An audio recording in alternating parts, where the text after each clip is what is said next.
Urbanization. Make sure you pay especially close attention to the words urban and rural and know the difference. And urbanization, slum, and suburban sprawl. In many parts of the world, people are migrating to urban areas from rural areas. Urban areas are cities, so very high population density like New York City, that's an urban area. There are smaller urban areas like Grand Rapids, but it still has a higher population density than small towns. Rural areas are settlements in the country, so Montague Whitehall is more of a rural area. In China, for example, many new jobs have been created in cities in recent years. As a result, many rural Chinese workers have moved to cities in search of jobs. This process is known as urbanization. Urbanization is the specific movement of people from rural areas, probably where they farmed, to urban areas where there are better jobs. The shift from rural to urban. Over the last 200 years or so, billions of people around the world have left rural agricultural areas to move to cities to live. In 2008, for the first time in history, more than half of the world's population lived in cities and towns. In Europe and North America, urbanization began in the 1800s, the Industrial Revolution, as modern industry developed. As a result, people moved to cities in search of jobs in factories and other businesses.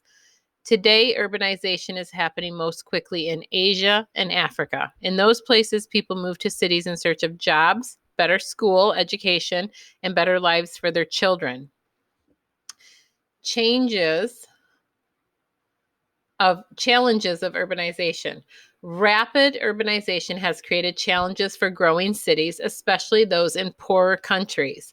In some cases, cities simply have more people than they can handle.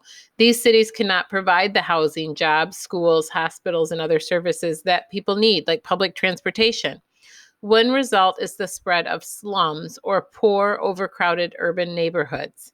Slums exist in cities around the world. Sao Paulo, Brazil. I show a picture on one of the slides where we talk about slums yesterday. About that's one of the reasons we need to study population growth growing so rapidly is because we want better housing than that for people. It's not safe. Often they kind of piece the houses together with materials, scrap materials that they find, so they don't meet safety building codes, and they can be very dangerous. They can start fires because they're crowded together in small areas, and it can cost a lot of lives. Slum exists in cities around the world. Most people in slums live in rundown buildings or shacks. They are unable to meet their basic needs, such as enough food and clean water. Urbanization can also create challenges in wealthy countries. Today, most large urban areas have a central core city. The core city has stores, office buildings, government buildings, and some housing. In wealthier countries, most people live in the suburbs surrounding the core city. As the population of a wealthy urban area grows, so does suburban sprawl. Suburban sprawl is as the city spreads out in neighborhoods. So Grand Rapids really has spread into a lot of people who live in Granville or in Jenison, small towns around it. And they're almost connected now because the city of Grand Rapids has just kept expanding. And you can't tell where Granville ends and where Grand Rapids starts.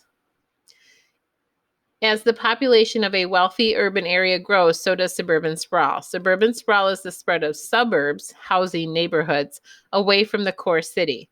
As suburbs spread, they replace farmland and other open spaces. New sewer lines, water lines, and roads must be built and maintained by the government for the suburban sprawl to happen.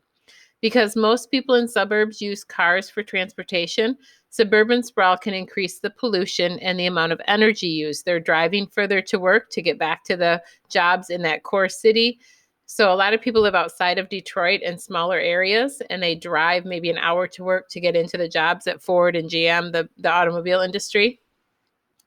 Today, many towns and cities are working to limit the sprawl, to figure out better public transportation or ways for people to commute so that you don't have the pollution or as much energy being used.